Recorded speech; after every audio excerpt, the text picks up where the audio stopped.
يا نبي سلام عليك يا رسول سلام عليك يا حبيب سلام عليك صلوات الله شروع اللہ کے نام سے جو نہایت مہربان اور رحم کرنے والا ہے۔ السلام علیکم دوستو۔ طریقہ ہے، ایک دن آقا کریم علیہ السلام ایک چٹان کے اوپر بیٹھے تھے اور حضور علیہ السلام قدید کھا رہے تھے۔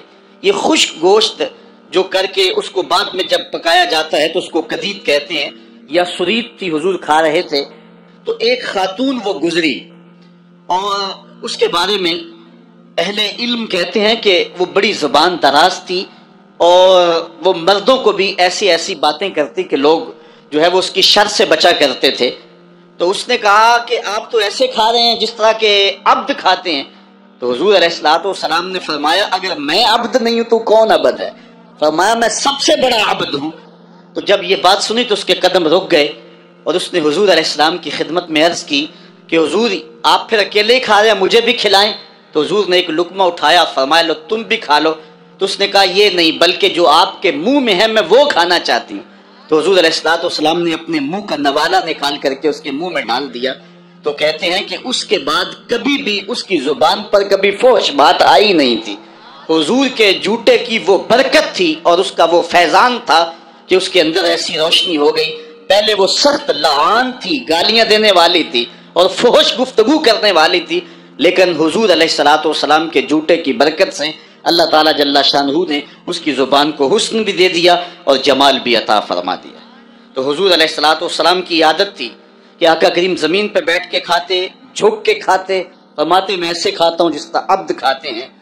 وَيَلْبَسُ الْغَلِيظَ، اور آقا کریم علیہ السلام موٹے کپڑے پہنتے تھے۔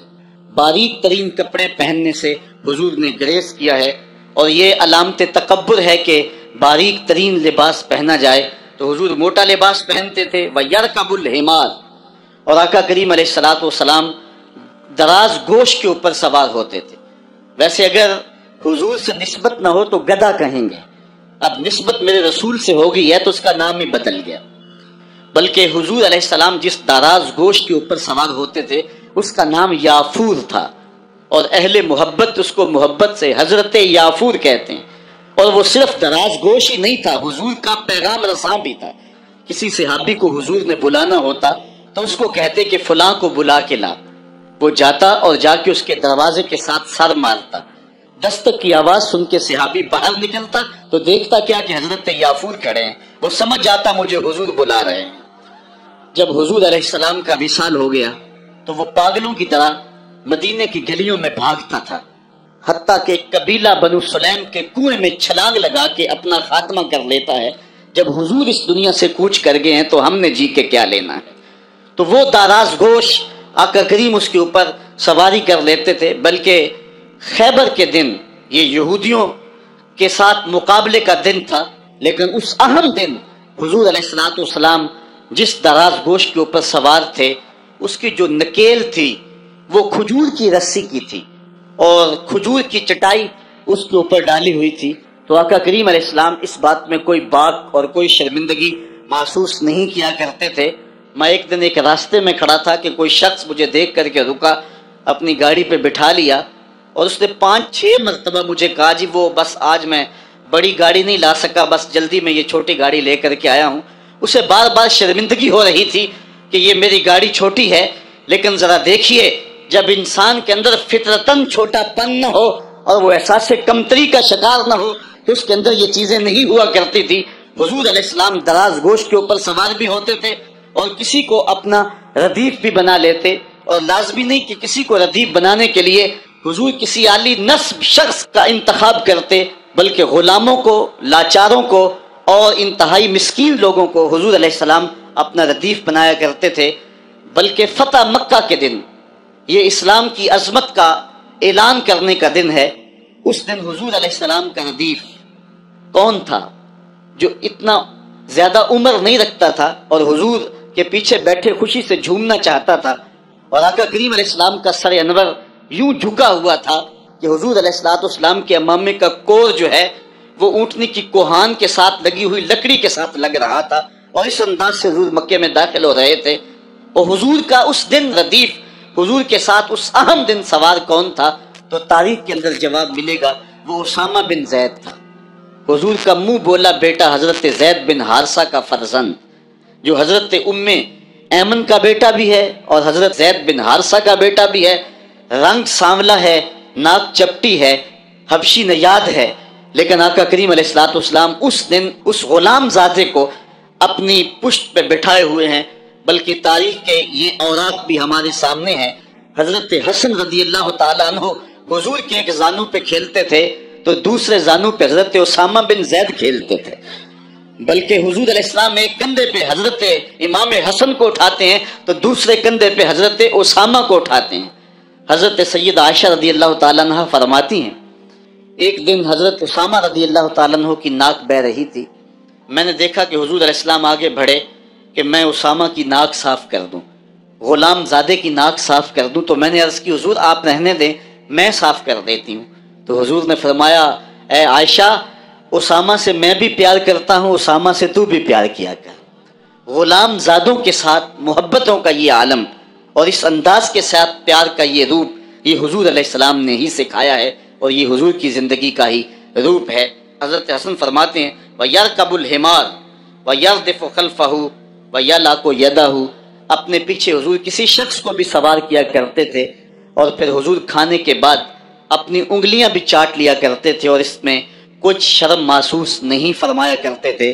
یہ حضور کی سیرت کے پہلو ہیں جو بڑے نمایاں ہو کے ہمارے سامنے آتے ہیں۔ حضور نبی رحمت صلی اللہ علیہ وسلم کی سیرت کا رنگ بیان کرتے ہوئے حضرت انس رضی اللہ تعالیٰ عنہ بیان فرماتے ہیں، کان رسول اللہ صلی اللہ علیہ وسلم احسن الناس و اجود الناس و اشجع الناس، کہتے ہیں حضور کائنات میں صورت اور سیرت کے اعتبار سے سب سے حسین تھے، حضور علیہ السلام سب سے زیادہ سخی تھے اور حضور علیہ السلام سب سے زیادہ بہادر تھے۔ حضور علیہ السلام کی سیرت کے حسن کو نبی رحمت کے خادم خاص انس بن مالک رضی اللہ تعالیٰ عنہ بیان فرماتے ہیں۔ یہ بات ذہن میں رکھیں، یہ وہ صحابی ہیں جن کو 10 سال حضور کی خدمت کی سعادت نصیب ہوئی۔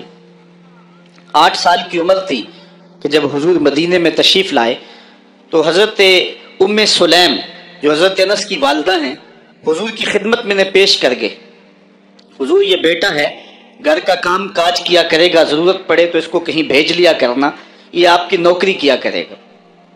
10 سال حضور مدینے میں گزارے تو حضرت انس نے 10 سال حضور کی نوکری کی۔ کہتے ہیں خدمت النبی صلی اللہ علیہ وسلم 10 سنین، میں نے پورے 10 سال حضور کی نوکری کی ہے۔ حضور علیہ السلام کی عادت کریمہ یہ تھی کہ 10 سال میں ایک بار بھی ایسا نہیں ہوا کہ حضور نے مجھے کبھی جھڑکا، اور کبھی یہ بھی نہیں ہوا کہ میں نے کوئی کام کیا ہو اور وہ کام درست نہ ہو، حضور کے مزاج کے خلاف ہو، تو آقا کریم نے کہا ہو کہ یہ کام کیوں کیا، اور کبھی حضور نے کسی کام کے کرنے کا کہا ہو اور میں نے نہ کیا ہو تو حضور نے کہا ہو کہ یہ کام تم نے جو ہے وہ کیوں نہیں کیا۔ حضور کبھی انس کہتے تھے، کبھی انیس کہتے تھے۔ حمزہ نامی ایک بوٹی تھی، حضرت انس کبھی پہاڑوں سے توڑ کے لاتے اور بچوں کو کھلا دیتے، تو حضور کبھی ابو حمزہ بھی کہہ دیتے، کبھی یا ذل اذنین، اے 2 کانوں والے، یوں کہہ کے بھی پکارتے۔ خادموں سے خدمت ہی لی جاتی ہے، ان کے ناز کوئی نہیں دیکھتا، لیکن حضرت انس رضی اللہ تعالیٰ عنہ کی کہانی سنیے۔ فرماتے ہیں میں بالکل بچہ تھا، ایک دن حضور نے مجھے کسی کام کے لیے بھیجنا چاہا اور فرمایا انس فلاں جگہ جاؤ، تو میں دل میں پکا ارادہ کیا کہ میں ضرور جاؤں گا، لیکن میں نے لاٹ سے کہا کہ میں نہیں جاؤں گا، لیکن دل میں عزم یہ تھا کہ میں ضرور جاؤں گا۔ کہتے ہیں کہ میں چلا گیا، راستے کے اندر بچے کھیل رہے تھے اور میں ان کی کھیل دیکھنے میں مصروف ہو گیا۔